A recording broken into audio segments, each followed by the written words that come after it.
क्या हुआ है कि उसकी वजह से हरिद्वार के संतों से अपील करनी पड़ी? देखिए, मैं तो हमेशा ही हरिद्वार आता रहा हूँ। आप पहले से देखते रहे, मैं तो संत समाज का आशीर्वाद हमेशा ही चाहता हूँ। लेकिन इस समय देखिए, आप देख ही रहे होंगे लगातार पिछले 3 सालों से दिल्ली में कोई भी अगर इस्लाम का जिहादी पकड़ा गया है तो उसने अपना टारगेट नरसिंहानंद सरस्वती को बताया है।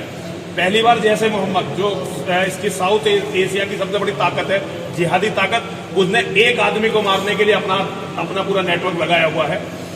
परसों हमारे मंदिर में मुझे मारने लोग पहुंच गए थे इस्लाम के जिहादी भेष बदलकर, तो मेरी मौत तो तय है, क्योंकि मानव के इतिहास में इतना उन्होंने किसी भी सिर का मूल्य नहीं लगाया जितना मेरे सिर का लगाया है इस्लाम के जिहादियों ने।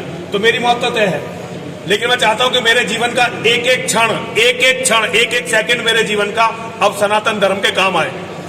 तो मैं संतों के चरणों में ये निवेदन करने आया हूं कि अगर मेरी मौत इस्लाम के जिहादियों से होने वाली मौतों में आखिरी मौत हो तो ये सनातन धर्म के लिए बहुत शुभ होगा। मैं किसी से ये कहने नहीं आया हूं कि मुझे बचा लो, मुझे बचने की जरूरत नहीं है। मेरी मौत का दिन मेरी माँ और महादेव ने फिक्स कर रखा है। जिस दिन मेरी मौत का दिन है उसी दिन मैं मरने वाला हूं। लेकिन मैं भारत के संतों से कहना चाहता हूं, संत सबसे बड़ी शक्ति होते हैं। किसी भी समाज के लिए उसके धर्मगुरु सबसे बड़ी रीढ़ की हड्डी होते हैं। अगर ये रीढ़ की हड्डी कमजोर हो जाएगी तो शरीर ढह जाएगा। मुझे नेताओं से और संगठनों से अब कोई उम्मीद नहीं है। मैं केवल संतों के चरणों में ये अनुरोध करना चाहता हूं कि संत समाज के लोग खड़े हो जाएं और सनातन धर्म को बचाएं। देखिए, मेरा आकलन है, मैं गणितज्ञ हूं, और ये मेरा आकलन है कि 2029 में भारत का प्रधानमंत्री मुसलमान बनेगा। आप में से जो लोग मुझे फॉलो कर रहे हैं, अगर कोई, मेरा सौभाग्य होगा अगर आप में से कोई मुझे फॉलो करता हो, देखता हो, तो आपने देखा होगा पिछले 23 साल से जो मैं बातें बोल रहा हूं वो अक्सर वैसे ही होती चली जा रही है, क्योंकि मैंने इस्लाम का बहुत जबरदस्त अध्ययन किया है। 2029 में भारत का प्रधानमंत्री यदि मुसलमान हो गया तो अगले केवल 20 सालों में, 29 के बाद 49 तक 40% हिंदुओं का कत्ल हो जाएगा। 50% हिंदू अपना धर्म परिवर्तन कर लेंगे और 10% हिंदू शरणार्थी शिविरों में या अमेरिका में, लंदन, कनाडा, विदेशों में वहां बचेंगे। यहां सनातन खत्म होगा, और सनातन खत्म होने के बाद भारत भूमि दुनिया का सबसे बड़ा कैंसर होगी। यहां की ताकत से इस्लाम के जिहादी पूरी दुनिया को बर्बाद कर देंगे। तो पूरी दुनिया को बचाने की जिम्मेदारी सनातन के धर्मगुरुओं के हाथ पर आ गई है। ये संकट का समय है। मैं सनातन के धर्मगुरुओं से अनुरोध करना चाहता हूं, इसी के लिए मैं आया हूं। मैं बहुत छोटा आदमी हूं। अगर मैंने अपने जीवन में कभी किसी के प्रति कोई गलत बात कही है तो सभी संत समाज के लोग मुझे क्षमा करेंगे। लेकिन मेरी बात यदि संत समाज और हिंदू समाज नहीं सुनेगा तो ये बहुत बड़ा दुर्भाग्य होगा, और मैं चाहता हूं ऐसा ना हो। संत समाज मेरी बात सुने, हिंदू मेरी बात सुने, और आप सभी लोग अपने बच्चों को बचाइए, अपने बच्चों को बचाइए, अपने परिवारों को बचाइए, अपने घर की औरतों को बचाइए। नरसिंहानंद को मरने के लिए छोड़ दीजिए। मेरा होना या ना होना कोई बड़ी बात नहीं है, लेकिन कल इस्लाम के जिहादी जो आपके घर की औरतों के साथ करेंगे, आपके बच्चों के साथ करेंगे, आप उसे सहन नहीं कर पाएंगे।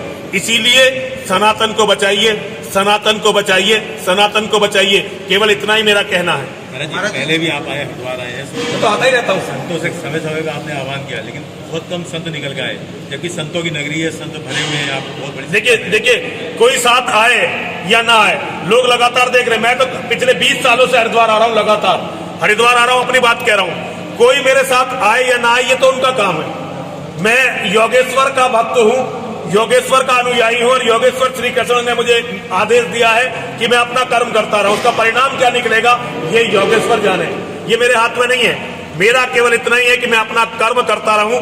मैं अपना कर्म कर रहा हूं और इस्लाम के जिहाद के सामने छाती खोलकर खड़ा हूं। मैंने जो इस्लाम के बारे में कहा, एक एक शब्द सच कहा। जो मोहम्मद के बारे में कहा, एक एक शब्द सच कहा। मैंने जो इन्हें बताया इनकी असलियत क्या है, एक एक शब्द पर कायम हूं। मौत का या इन जिहादियों का कोई भय ना मेरी आंखों में आपको दिखाई देगा, ना मेरे मुंह पर दिखाई देगा, और ना ही मेरे दिल में दिखाई देगा। मैं मरने के लिए निकला हुआ हूं, लेकिन मैं ये चाहता हूं कि सनातन के मानने वालों का समाज मेरी मृत्यु का सम्मान करे, मेरे बलिदान का सम्मान करे।